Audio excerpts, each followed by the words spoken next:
It made me feel just how did I get this? What's happened? What have I done?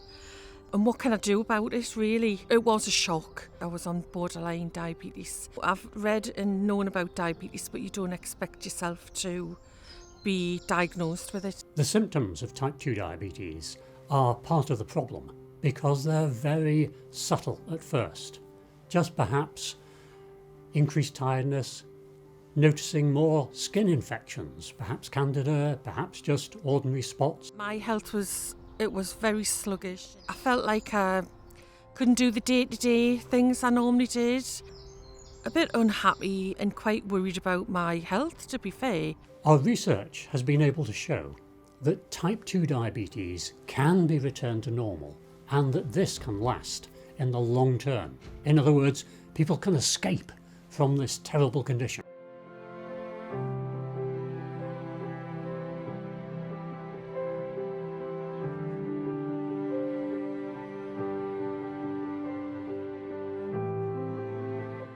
Our research established that people would need to lose about 15 kilograms in weight in order to move from type 2 diabetes back to normal.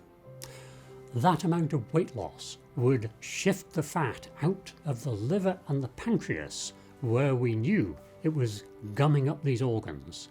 And we were able to show that's exactly what happened and restore normality. So a research method, the diet, has now become clinical practice.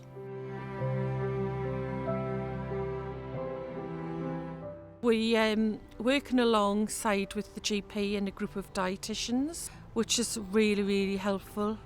At first it was a real massive struggle, but once you got into the diet plan, we found it easier. Elizabeth had an entirely typical onset of diabetes and was advised by her doctor she'd need tablets. However, we now know that she's been able to lose weight on the programme and get rid of her diabetes, which is fantastic. The couple of months that I've lost the weight, it's a massive change. So I'm feeling more positive for the future and enjoying things with my family.